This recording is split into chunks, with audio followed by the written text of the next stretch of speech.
सिंध के cabinet president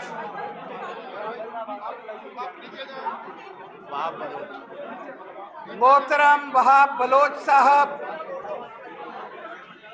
secretary general मोहतरम भुट्टा साहब,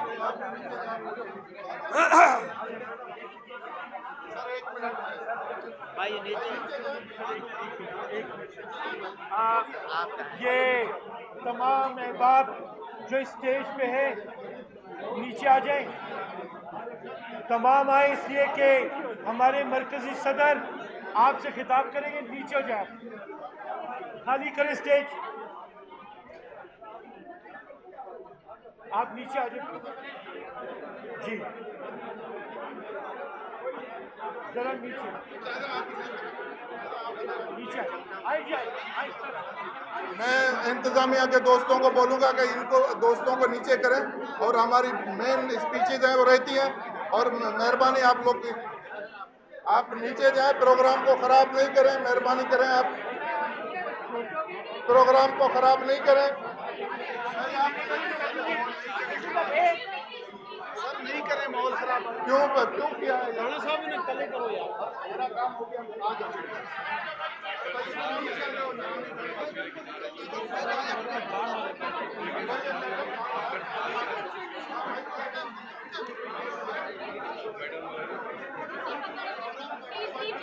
शाहिदा शाहिदा उसको बोलो यार, उसको निकालो।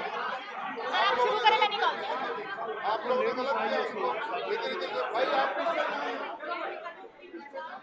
भाई आप नीचे आ जाए, आप जारी रखें। आप सर शुरू करो, आप जारी रखें, आप जारी रखें। सिंध हाई कोर्ट बार के सेक्रेटरी जनरल, मेरे वकला बहन भाइयों, पीटीआई की क़यादत जो इस वक्त स्टेज पे बैठी है, मैं आप तमाम दोस्तों को सलाम पेश करता हूं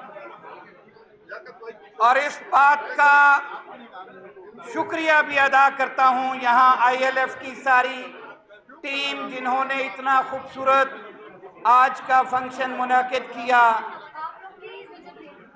इसके साथ साथ इस कायद के शहर में बसने वाले वकला बहन भाइयों, हमें दो चीजों का अदराक होना चाहिए कि हम आइन और कानून के मुहाफिज हैं। हम इस मुल्क की असास में इसकी कामयाबी के लिए अपना खून और पसीना बहा चुके हैं। जहां तक बात आज के मौजू की है, मेरे तमाम दोस्तों ने उस पे सैर हासिल गुफ्तगू की, लेकिन जो सबसे अहम बात है जिसके ऊपर आज का सेमिनार इंसाफ को इंसाफ दो के मौजू पे था, मैं आज चीफ जस्टिस पाकिस्तान से काजी फायज ईसा से मुतालबा करता हूं कि जिस जजमेंट के अंदर उसे इमरान खान के केसेस सुनने से मना किया हुआ है, उस पे आज वो अपनी बदनीयती से, अपनी मुजरमाना हरकतों से वो जान के उन केसेस में बैठता है और इमरान खान की नफरत में ऐसे फैसले देना चाहता है जिससे मुल्क की तकदीर और दगरगू होती जा रही है। मैं आज इस कन्वेंशन की वसातत से उन्हें दोबारा तंबीह करता हूं कि किसी ऐसे के उसमें मत बैठो जिसमें इमरान खान की पार्टी, इमरान खान की जात अगर किसी तरह से भी इन्वॉल्व है। तुमने जितने फैसले किए, जिस दिन से चीफ जस्टिस बने उस दिन से हम देख रहे हैं कि बायस्ड फैसले करते हो, बदनीयती पे मबनी फैसले करते हो। जब सुप्रीम कोर्ट की एक जजमेंट मौजूद है जिसके अंदर चीफ जस्टिस गुलजार साहब ने और उनके बेंच ने ये फैसला कर दिया था कि आप उनके साथ विंडिक्टिव हो, आप उसके केसेस मत सुनो, आज उस जजमेंट को रिव्यू किए बगैर आप उसको सेट असाइड कर सकते हो, अपने कंडक्ट से कर सकते हो। लेकिन जिस दिन से इस मनसब पे आए हो, जजेस भी इस बात की गवाही देते हैं कि आप बायस्ड हो के फैसले करते हो। जहां तक बात रूल ऑफ लॉ की है, जहां तक बात इंसाफ को इंसाफ देने की है, तो इस मुल्क के 5 हाई कोर्ट्स की फुल कोर्ट्स ने लिख के दिया है कि पूरा दबाव भी है, इंटरफेरेंस भी है, थ्रेट्स भी हैं। किसी को बच्चों की थ्रेट है, किसी को अपनी प्राइवेसी की थ्रेट है, किसी को अपनी जिंदगी की थ्रेट है। अगर ये तमाम 5 हाई कोर्ट के जजेस लिख के दे चुके हैं तो आप उसका फैसला नहीं करते, आप उसमें फुल कोर्ट नहीं बिठाते। ये भी आपकी बदनीयती है। हमने बारहा इसकी इस्तदा की कि फुल कोर्ट इस केस को सुने, क्योंकि 5 हाई कोर्ट की फुल कोर्ट्स ने अपनी मीटिंग कंडक्ट करने के बाद अपना रिस्पांस जमा कराया है। तो उस वक्त फुल कोर्ट नहीं बनती। तो अगर 5 मेंबर बेंच हमारी मखसूस नशिस्तों के ऊपर पेशावर हाई कोर्ट का फैसला सस्पेंड करती है, तो आप 3 तारीख को फुल कोर्ट बना के क्या फैसला देना चाहते हो? क्या इस मुल्क, इस कौम के मैंडेट को जिस तरह से एस्टेब्लिशमेंट ने छीना इमरान खान से, क्या तुम भी उनका अलाकार बन के 3 तारीख को वो मैंडेट छीनना चाहते हो? आपको शर्म आनी चाहिए। हम फिर भी खड़े हैं, हम आईन और कानून की बात करेंगे। फैसला जो तुम चाहो दो, इस कौम ने मैंडेट दिया है, इमरान खान को दिया है। ना तुम उसकी मखसूस नशिस्तें छीन सकते हो, और मैं वादा करता हूं कि ना ही फॉर्म 47 के फैसले जो हैं, ना ही फॉर्म 47 की वो नशिस्तें इनके पास रहेंगी। इलेक्शन ट्राइब्यूनल्स बन चुके हैं, इंशाअल्लाह वहां पे भी फैसले खिलाफ आएंगे और हकदारों का उसका हक मिलेगा। अगर आप समझते हो कि उसे पाबंदे सलासिल करके किसी डेथ सेल में रख के उसको तोड़ सकते हो, नहीं तोड़ सकते। वो मर्दे आहन है, वो इस कौम के लिए खड़ा है और ये कौम उसके साथ खड़ी है। ये वकला बरादरी का जमे गफीर जो यहाँ पे आज मौजूद है, इस बात का इयादा करती है कि हम खून के आखिरी कतरे तक अपने लीडर के साथ खड़े रहेंगे इंशाअल्लाह अजीज। एक तरफ आप इमरान खान के खिलाफ फैसले करते हो, दूसरी तरफ इस कौम के आजाद मनश लोगों को आप अगवा कर लेते हो, मिसिंग पर्सन हो। इस कराची में सबसे ज्यादा मिसिंग पर्सन का इशू रहा। आज एक आजाद मनश जिसकी अपनी जुबान है, जिसका अपना कलम है, जो लिखता है अहमद फरहाद, तो आप उसे उठा लेते हो, आप उसे गायब कर देते हो, और जब कियानी जैसे जज उसकी बाजियाबी का हुक्म देते हो तो किस भोंडे अंदाज के अंदर आजाद कश्मीर में जाके उसके खिलाफ पर्चा दर्ज करते हो। शर्म आनी चाहिए।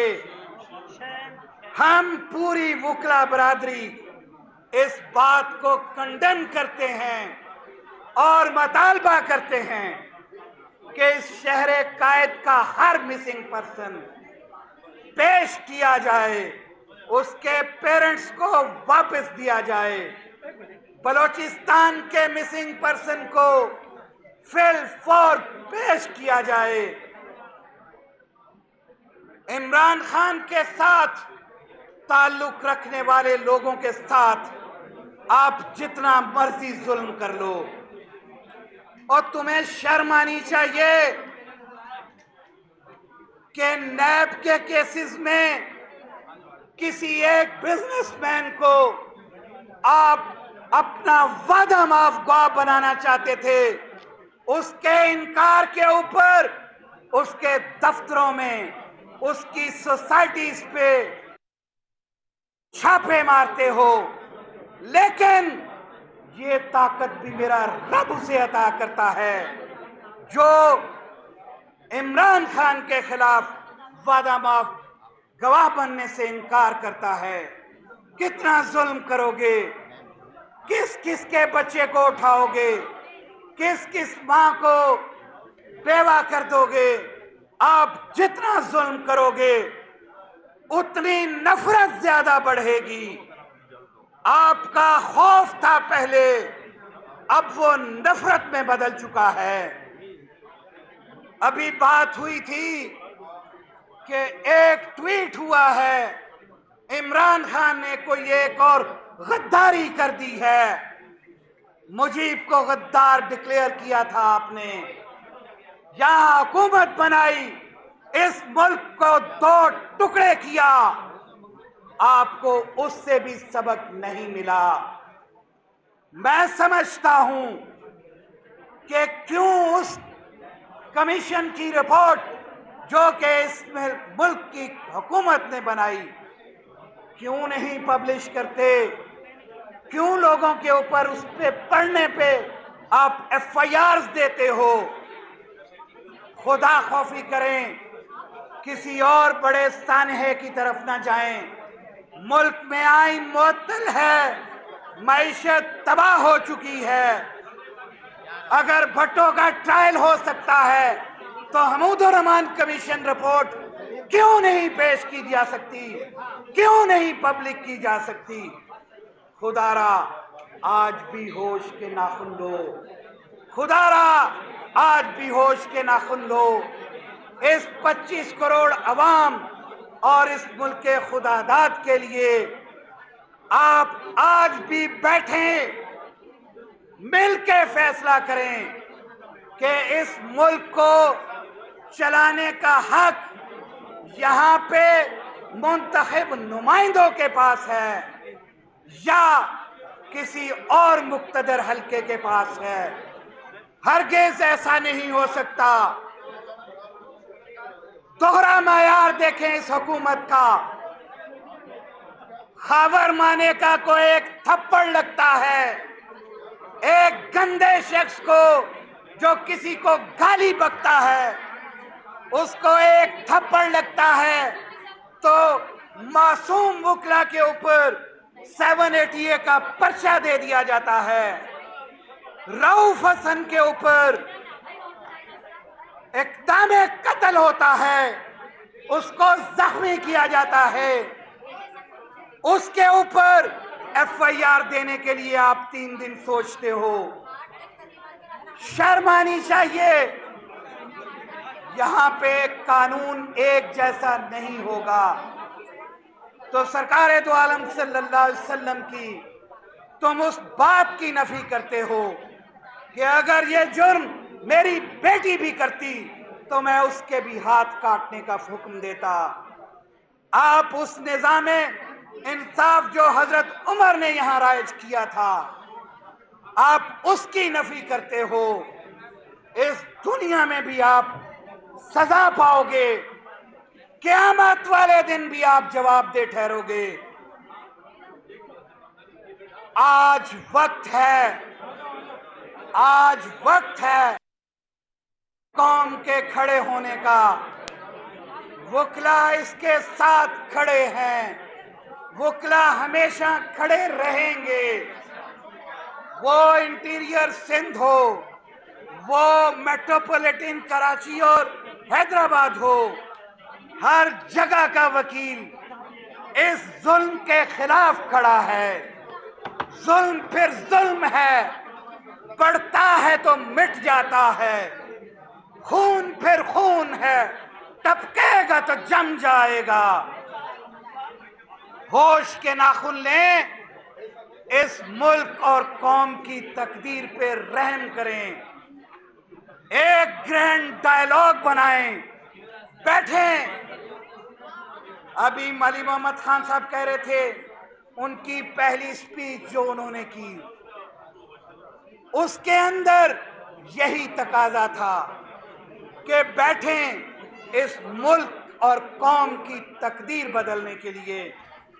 वैसे शर्म आनी चाहिए हमारे तमाम ILF के दोस्तों को कि जिस तरह से स्टेज के ऊपर बदनज़मी की जा रही है। अफसोस हुआ है मुझे, अपनी तस्वीर बनाने के लिए आप एक रूल ऑफ लॉ के इस कन्वेंशन को सबूताज किए जा रहे हैं। मैं बिल्कुल इस चीज को कंडेम करता हूं यहाँ पे खड़े होके। आप लोग जाते क्यों नहीं हैं? एक चीज सोचें, ये आप ऑर्गेनाइजेशन है, इस ऑर्गेनाइजेशन को सोचना चाहिए। मैं इस हवाले से इन काले कोट वाले लोगों की तर्जुमानी करता रहा हूं। हक है, हर शख्स का हक है। यहाँ पे कराची बार की पूरी कैबिनेट तशरीफ फरमा है, यहाँ पे हर तबके से लाया हुआ वकील मौजूद है, ILF की पूरी तंजीम के ओहदेदारान मौजूद हैं। भाई अभी हमारे सदर पाकिस्तान डॉक्टर आरिफ अलवी साहब का बयान होना है। सोचें, गौर करें, वो अपनी बात आपसे करना चाहते हैं। मैं अपनी आखिर में ILF की पूरी टीम को जाते हुए मुबारकबाद भी पेश करता हूं कि इतने दोस्तों को इन छुट्टियों में आपने जमा किया। यहाँ पे रूल ऑफ लॉ के लिए, इमरान खान की रिहाई के लिए आज हम यहाँ सर जोड़ के बैठे हैं। आज आपने मुकर्ररीन की बातें सुनी हैं, इससे इंशाअल्लाह रोड मैप तय होगा कि इमरान खान को हम कैसे लाएंगे बाहर।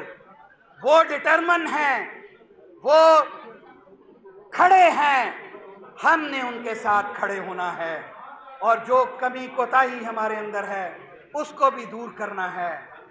आप तमाम दोस्त